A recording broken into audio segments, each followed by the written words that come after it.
li leen métti moo di wax naa leen ko mooy livre bi ma génne ci biir livre bi dafa am chapitre boo xam ne dafa intitulé quand le procureur de la République devient l'avocat de Cheikh Oumar Anne.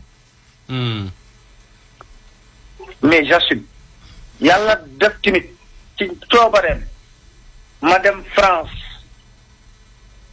dem def loo xam ne foofu waxuma kenn mësu ko def mais néew nañu ko fa def. dem dans remplir environ 350 places toute la production livre bu ñu génne woon lépp jeex sur le champ. ñu jënd ko lépp. lépp 250 livres yëpp. Africa 24 invité ma je suis l'interview loolu yëpp ma wax leen démontrer leen comment on est géré par une escroquerie politique. En matière de bonne gouvernance. Mais parce que le Sénégal mënul am plus de 8 organes de contrôle. te bu ñuy génne indice de perception de la corruption Sénégal bi ci nekk zone rouge. démonté ko démonté. won leen na leen Cour des comptes 2014 Sénégalais yi foofu les Sénégalais sont très engagés pour le pays. diaspora bi. ma wax leen ni ma xalaat. ok. xam naa nag loolu nag comme dafa da nekk ci réseaux sociaux yi ñu ne boobu faaw ñu wutal ko pexe. mais tey toog naa ba ci yàgg ñu woo ma ne ma woy tu es relaxé pur et simplement sans poursuite mais le dossier va au parquet. mais justement ban heure lañ la relaxé. vers 12 heures. vers 12 heures. nga jóge ci accident ci oto boo mbëkk ba livre boo bind ndax dafa am loo soupçonné ci diggante bi par rapport ak xëy na sabotage bu mën a am ci oto bi wala je ne sais pas. mais dama ne parce que non je me suis rendu compte je me suis rendu compte là à travers cette histoire là. kaa ma jox xam nga fa laa koy xamee. à l'espace de T de l'accident. T laa la wax de. toute la presse était au courant. ku ko joxe. kan moo jël commissaire Medina bi mën naa d'accord parce qu'il a amené ses hommes ñu sécuriser lépp ñëpp toog. mais moom dañ ko jëlee ci këram jox ko injonction mu ñëw. ne ko demal. waaw. parce que nag Simon. waaw. ñu li may wax ni Sénégalais yi xam nañ ko. kan moo am privilège accident am le commandant de la circulation. le lieutenant déplacé wu. ñëw ba kii. ba pare jël la dugal la ci oto yóbbu la ba police. nga toog ak moom 23h ba 4h du matin. policiers yi nekkoon foofu yëpp ku ci ñëw dugg nga wax ak man na ma vraiment xam nañ lu la fi indi en réalité. mais reste zen déterminé par rapport ak li nga gëm lépp nag damay wax rek ne. lu war a am na. ok. on l'assume entièrement et totalement. Premièrement. Deuxièmement, on va continuer de faire notre travail. lu jëm nag ci li nga xam ne moo jëm ci wàllu livre bu loolu samay avocat ñoo ko yor man du ma ci wax. ñu ngi koy lijjanti. man du ma ci wax xam nga man. journaliste yëpp ku ma laaj ci affaire plainte dama leen dama ngeen laaj Cheikh Oumar Anne wala nga laaj ay avocat. man loolu du sama liggéey. loolu moom pare nga ci. pare naa ci Pape. non pare gu ma ci de. dafa am yeneen tournée. yu ma war a def. ci yeneen dëkk parce que sénégalais yooyu tamit dañ ma contacter pour ma ñëw. dafa ñoom cérémonie de présentation et de dédicace. te loolu mi ngi ci pipeline bi dañ ko def incha allah. incha allah moo baal ak Pa Assane. Baye. waaye ca Pa Assane waaw. maa ngi laa ziar bu baax. maa ngi laa delloo ziar Pa Assane sama xarit. jërëjëf ma ne. waaw xam nga Sénégal dañuy bokk maag yow dañuy bokk kàddu fenn xam nga mooy fan. Sénégal dund na loo xam ne dootu ko dundaat. fi nekk nii dëgg rek mooy nekk leneen mënatul ne xam nga man ban laaj laa lay laaj. sawaay bi mu la ëflawee. waaw lan la ko test bi jox. daf ko musuma gis loolu. pour la première fois. dama war a ëpp rek tuuti na voilà tu as vu tu es positif. mosuma koo gis. du tic au tac.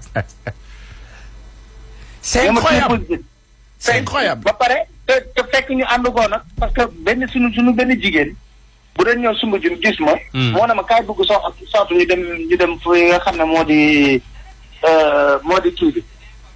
moo di ñu dem ci kii bi. mu ne ma voilà bu voulons un témoin tourné rek na ko tu as vu. ne ko tu as vu c'est toi qui es témoin. mais man xam lan moo ma jaaxal. mais lu tax muy wut témoin bu dee wóolu na boppam. non man du loolu man xam lan ma sam problème. moom il était en mission commandée. parce que foofu du zone am. foofu ça répond de Médina. commissaire Médina moo waroon def loolu yëpp. moo ma waroon entendre sur PV. moo ma waroon auditionné. donc le commissaire de Médina donc n'a rien pu faire avec toi. rien du tout. moom moo ma yóbbu ba commissariat central teg di ma auditionné. mais xam nga sur ordre de qui. parce que xam nga sur ordre de qui. tey ba may wax relâche bi def na ma le procureur a décidé de te relaxer. ma ne ko donc c'est le procureur qui avait demandé ma garde à vue. loolu la ma wax. sentir nga ay bizarrerie ci oto bi nee nga oto bi daanaka sentirotoo ko est-ce que oto bi peut-être sore woon nga ko benn instant ci guddi gi ci bëccëg bi remarqué woo ci dara avant ngay duggaat ci oto bi. non remarqué wu ma ci dara. dama jógee fii dem ville doon def doon waxtaan. ak une amie. lan doon waxtaan sur le dossier qu'on doit monter en place. waaw. pas de ci bizarrerie mais xam nga oto moom mën nga ko teg à l'espace de 30 secondes. ñu def ci oui tout à fait ça arrive mécanique la rek. mécanique la rek. mais bon toujours est-il daal liñ fi wax ñëpp évacué hôpital amul. man à part daal te 23h ba 4h du matin ma jàkkaarloo lieutenant boobu doon jël ay ordre ci procureur. ba ma pare. mu ne garde à vue ma pare ci garde à vue bi moo ma woowaat. ma ñëw. y avait d'ailleurs un témoin. Babacar Ba du Forum des justiciables. oui mu ne ko mu ne ma oui je vais te donner la bonne nouvelle le procureur a ordonné te relaxer sans poursuite. kon il a été sous les ordres du procureur. Ouais, donc waaw ma ne ko donc celui qui avait ordonné mon arrestation ma garde à vue. je comprends. mais Papa Be. waaw. sànq ci say wax da nga ni balaa laataa ngay dévier di jël bretelle bi dafa am benn oto bu nekkoon sa ginnaaw bu la mbëkk. waaw. tey ba nga demee foofu est-ce que jéem nga laajte ñu jox la image yu caméra de surveillance yi parce que foofu noonu corniche boobu am na je crois ci secteur boobu am na ñaari caméra de surveillance. sincèrement pas xam nga la laa gënoon a tal. nelaw. beneen bi nelaw laa gënoon a tal retrouver ma famille. beneen bi xam nga étudiomètre bu ñu koy xool du xool ndegam da nga positif ci alcool wala da nga négatif mais dañuy xool benn taux boo xamante ne boo ko dépassé si dañuy wax ni yow waratoo dawal oto. entre 0,25 positif daal la def. loolu doy na wax parce que bu ñu koy xool ci dëkk yi nga xamante ni ñoom ñoo ko utiliser dañuy xool benn taux boo xamante ne boo ko dépassé. mais man li ma jaaxal sax mooy. dafa dugg si rek ne ñu indi carton bu bees tàq dajji. yow yaa nekkoon cobaye bi xam naa ci yow lañ ko njëkk a testé. non c'est que xam lan lañ bëggoon. waaw. booy bi sonal nañu booy bi wutal nañu booy bi waaye fu la salir. xaaral ñu dem laa fàtte benn affaire. waaw mais dinaa wax benn affaire dañuy fàtte benn affaire. dama ne dañuy mën a enquête rek. waaw. président Macky Sall jógewul Fatick fii garde corps am jaar ci pare-brise bi dee. amuñu sax enquête homicide involontaire. Aly Ngouille Ndiaye cortège am rayu fi nit. isa am na enquête homicide involontaire. jërëjëf Omar Youm. cortège am isa am na enquête pour homicide involontaire man rayuma sax nit. allo Papa Le. blessé wu fa sax nit. yow dégâts matériel nga def. allo Papa non bu yàqu di am sax maa gën a yàqule. allo. waaw. Ibrahima Pouya. man li ma bëgg a xam rek mooy oto bi nga xam ne moo la mbëkk moom. ak oto bi nga xam ne yaa ko mbëkk. ñoom ñaar seen i borom ban réaction lañ def wala ñoom ñaar boole nañ leen ci constat wala ci ki ma mbëkk moom. xam nga oto dégâts matériel bu amee c'est simple. dégâts matériel bu amee c'est simple. parce que ñoom lu ñu njëkk a xool xam nga mooy lan. ndax oto bi am na assurance 1 an. ndax carte visite technique bi mat na am na visite technique 1 an ndax am na permis am naa permis ñett yooyu mooy oto bu nekkee accident dafa am c'est sa assurance moom moo koy jël en charge n'est-ce pas beneen yoon gis nga ki ba mbëkk sax moom en réalité réaction ba mu njëkk am dafa ne Pape Alé kii de xam naa ko depuis Derklé Pape Alé moom garaawul c'est incroyable parce que kooku ba léegi man gisuma ko man ñu indi ko commissariat central moo di ñëw di séné ko mu déposé par exemple plainte moom bi police ñëwee est-ce que ma nga fa woon ak otom je l'ai pas vu parce que man dama ñëw xam nga man ba affaire bi amee policiers yi moom ils m'ont mis en sécurité après mooy sama jigéen boobu ma lay wax moom laa dugg ci otoom ñu dem comme ñu ne comme 4e la ñuy dem ñu dem commissariat kii Médina waaw léegi oto bi la mbëkk yow bi la mbëkkee ginnaaw moom it ba léegi moom amul boobu tamit boobu am na ñoo xam ne ñoom ñu ngi wax ne gis nañ ko wala gis na ko mais man mënu ma koon gis parce que xam nga airbag yi maa ngi lay wax ne dafa génn waaw tout à fait donc man mënu ma koon gis et puis par mesure de précaution ñu nekkoon foofu grand yi nekkoon foofu yëpp dañ ne ma Pape Alé ne sort pas de ta voiture ba police ñëw parce que mën ngaa génn fii ñu la dana def tentative bu daw ak yooyu ne sort pas de ta voiture ba police ñëw sécuriser fii comme bañ nga génn sa oto leneen xew voilà ok non c'est des personnes sympathiques vraiment na ma qui m'ont dit que non grand li accident la rek nañu woo constat après boobu la waa dinaa ñëwee d'ailleurs sax Pape Alé waaw man dama gis ci réseaux sociaux yi 80% ñu ci bari naan dafa mandi nangam mais dama ci gis kenn ku def benn publication ñu ko wax Jean-Pierre xaw ma Diouf mu ne tur non dañu ko def Facebook il était là-bas publié waaw bismillah puy da ko publié Facebook meru ma de waxal naa non c'est moi arrête ça mo nga ne ma mer nga mer meru ya pas ça maa la koy doog a wax puy maa la koy doog a wax non waxal rek déedéet puy waxal maa la koy doog a wax tudd turam mooy xam nga ma tudd turu waaj baal sa réaction yooyu xam nga ko def Facebook turam nëbbatuwul dafa ne bi accident bi di am moom ci kanamam la waa léegi xaaral ma wax la ko lu sit la fa fekk Pape Alé mandewul dara dalu ko nee na j'étais témoin et woo naa sax ne kaay leen jàpp ci donc moom da ko leeral biir Facebook taxamu la loolu moo tax ma leeral loolu rek quoi waaw Jean-Pierre Correa la tudd merci beaucoup on s'est parlé maa wàcc sama fenêtre moo fëgg sama fenêtre dama sa Jean-Pierre mu wàcc mu ne ma pour des mesures de précaution reste dans la voiture ak affaire yooyu kon Jean-Pierre moom témoin oculaire la moom moo ko def Facebook moo tax ma lire ko fa moo tax ma voilà témoin oculaire la moom mi ngi fa woon taxaw na fa ba police ñëw alors Pape Alé oui bu fekkee ne livre bi génn na alors léegi ma dégg ma la bu baax de yaa ngi may dégg bu baax yaa ngi may dégg maa ngi lay dégg léegi voilà ma ni génne nga livre bi def na tabac ici au Sénégal et même à Paris bu ñu gisee écho yi mu def ci réseaux sociaux yi alors tey bu weesoo benn sénégalais bu nekk bitim réew moom tamit bind livre pour jëm la ci discréditer est-ce que doo jot des fois ay xeetu menaces non boo sénégalais boobu ñuy wax sax boobu sénégalais boobu génn gu boobu couverture la joxe xam nañ kan la booy génn nañ ci réseaux sociaux yi wax kan la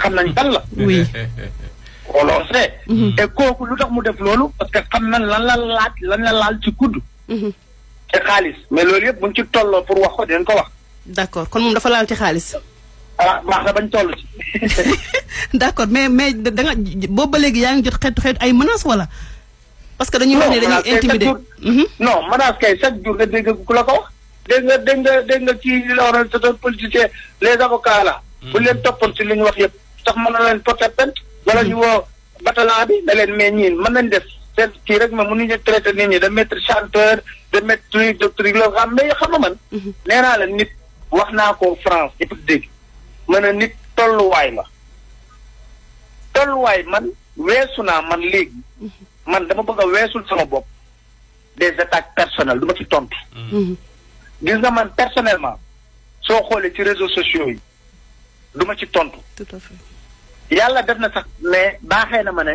commentaire nit du ma ko lire parce que je trouve souvent xamoo nit ki xamoo la mooy conviction nga am lâcheté nekk derrière sa clavier bind dem kii wax ñu koy dégg mu koy assumer di mettre sa vie en danger kooku la gën a courageux tout à fait kooku la gën a courageux parce que au moins il parle à visage découvert moom laa sama benn xarit loolu la ma wax sànq dafa ne ma waaw comme jëloon nañ sa téléphone mën naa am ne xoolal dugal nañ ci dara wala wax nañ ci dara mën a leen man waxuma pour benn nit damay wax pour ñëpp dégg ma nañ ci def lu ne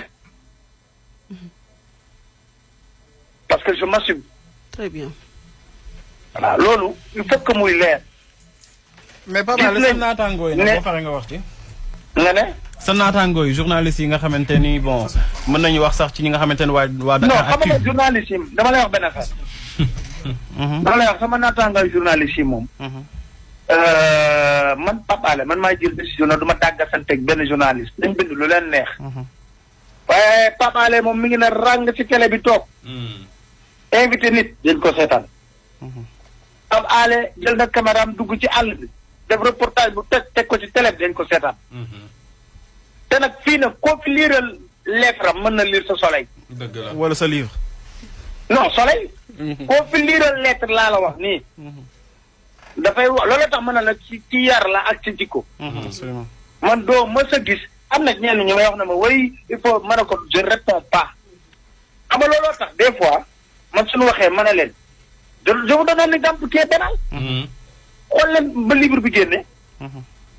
livre bi génn ñoom ñu lay woowu ñu la de ba livre bi génne. pour interview la wax la ci livre bi déedéet. waa ji porté plainte. ñu woo la bëgg la laaj yow sa réaction ci plainte bi man leen sa awma ci réaction. sama yoon ci réaction absolument. pourquoi bu livre génne yéen woowu leen ma laaj ma ci livre bi. yéen ça vous intéresse que parce que y a une plainte qui a été déposée. quand même mais am naa fulu ji toll ni nag koo xam ne man am na foo ma teg man tamit dama la fay teg. dëgg la mu jeex tàkk. parce que xam nga lu tax. fii kenn gënu fee gudd nopp. kenn gënu fee muus kenn. loolu moom dëgg la. journaux yi boo xëyee xam nga nu mu demee. site internet yi boo xëyee xam nga nu mu demee. ah mais wax lépp rek lañ dul mën. waay waay. parce que du suñu yarawul ñu lool. c'est vrai. waaw. waay. mais boo ko dul def man dama koy def parce que ñu mel ni Dakar Actu dañ doon def benn campagne de désinformation depuis presque 2 heures du matin di joxe ay informations yoo xamante ni c'était pas vérifié. di mel ni sax dañ la doon jeter en pâture parce que dañu ni dañ la jàpp en état de d'ébriété ñu jël la mettre la fi nga xamante ni mooy garde à vue. waaw mais peut-être information boobu la ñu am rek. d'après bon non mais léegi s'il vous plaît foofu laa bëgg a préciser benn affaire. xanaa yéen kay daa ngeen seetaan film yi ku ñu jàpp en état d'ébriété dañ lay dugal violon. bala lendemain matin. ñu doog la auditionné. man auditionné nañ 23h ba 4h du matin. mu may poser question ma koy tontu. ba 4h du matin. mais ba yan genre question la doon laaj. question yëpp nag xam nga fan la koy tourné. oui ébriété ma ne ko je refuse bu ñu sonn di sonal sa bopp je refuse du ma ci wax. je refuse li nga wax nii. mu ne ma bon tu refuses ma ne ko je refuse votre plan Matia mais parce que ci loolu lañ bëggoon langaamu. pour mën a am seen garde à vue. parce que li ci des lan la dégâts matériel la.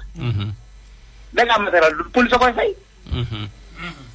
te ki nga doon wax sànq nga doon laaj assurance koy fay mais xoolal campagne de désinformation boobu nag man xoolal naa leen wax benn affaire lan la mën a yàq ci man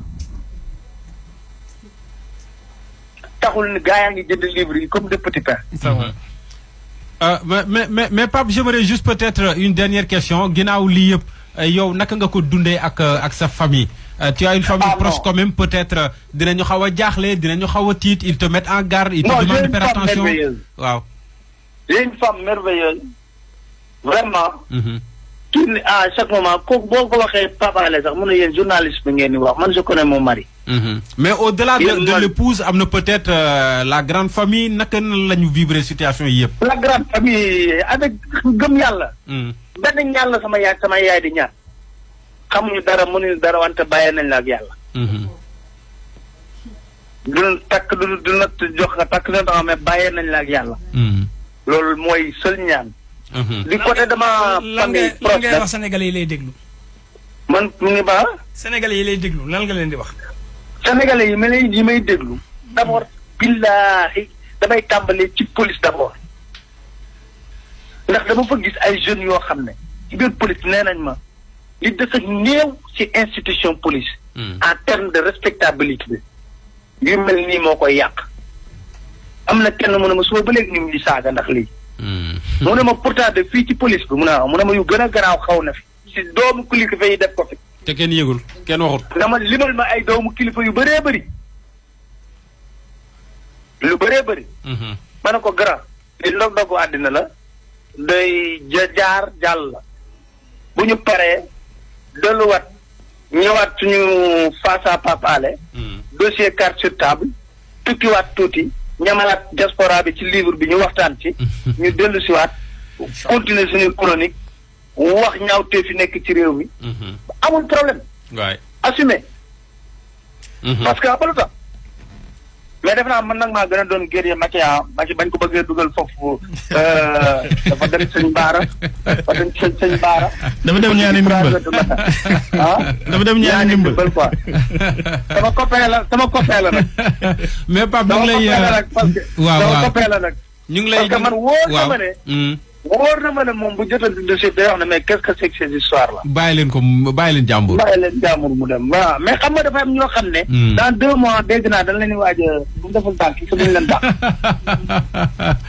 gars yi ñu bëri ci ñoom nelawatuñu. waaw excès de zèle da ciy am ak lu ne mu ngi ci am mais yàlla baax na. xam nga li ci am solo rek. may wax rek ma waa Sénégal. dama leen di gërëm di leen sant. sama téléphone mi ngi explosé. diaspora bi dama leen di gërëm di leen sant. ndax ñun ñëpp ku nekk yaa ngi envoyé message. fu ne message yëpp xam lan la. encouragement. j'espère que tu es plus que déterminé. J'espère que tu restes toi-même. man a yéen de man de maa ngi ni toog sama kër. nekk sama wetu njaboot. jàpp sama morsu njàmb. toog fas yéene nag xool. nan la ñuy defee def naa dossier sur table war naa am dimanche ñu defar ko ba mu jekk ak ni ngeen defee rek ngeen defar yéen tamit grande gueule ngeen defar ba mu baax mais li ngeen defar réew mi bari na de. waaw Pape Alé Pape ñu lay gërëm. dafa am benn question bu ñu jox. ayca. nee nañu selon ay information procureur bi dañ ko rappelé. dañ ko rappelé pour mu jéem a peut-être porter waat plainte wala jéem a xool benn procédure boo xamante ne da koy jéem a def pour ñu jéem la teg loxo yow da ngay confirmer information boobu wala jotagoo si dara. jotaguma ci benn information jotagu ko. loolu moom jotagu ko bu dee am na jotagu ko. kon Pape Alé ñu lay gërëm di la sant bu baax a baax. maa ngi leen di sant di leen gërëm di leen féliciter parce que am nga touche boo xam ne. li wax rek la coloré ngeen Zik FM. ak grande gueule coloré ngeen ko. jërëjëf donc loolu am na ci solo trop man dama leen di déglu di ree mais nag man ngeen xuloo trop nag. mais xanaa boobu maagu moom. Pape mënu cee ñàkk parce que penc yi sunu penc yi grand place koñ yi noonu lay doxee. waaw des fois mais des fois rek des fois damay ree may bëgg a dee. mais Pape des fois gars yi ñoo may tooñ ci nag quoi sa gars yi ñooy tooñ nag quoi ñoo may tooñ. jërëjëf Pape waaw suñu copain APR boobu. ba dee ko jox parce que yéen non copain citoyen sénégalais. copain mais yéen da ngeen bëri contre moom kon moom da ngeen ko war a jox temps d'antenne boo xam ne day am équivalence. dëgg la Baye mais Pape Alé c'est vrai Baye rapidement Baye. waaw pour mu am équilibre c'est vrai que Ibrahima moo war a ëpp temps d'antenne. mais Pape Alé. waaw ma wala benn affaire ma wala benn mbir. waaw je ne représente personne sur ce plateau. man je représente ma propre personne en tant que citoyen sénégalais ci débat bi. attention. et je le dis tout le temps. da ngay waaj a ubbi courant. Pape Alé war a war. Pape Alé. nga wax kuy mu bañ a gaaw a mer mu bàyyi gaaw a mer. bàyyi na. Pape Alé ñu lay gërëm di la sant vraiment. jërëjëf Simon waaw merci beaucoup waaw jërëjëf. jërëjëf Fatou Laye jërëjëf Ahmed ñoom ñëpp.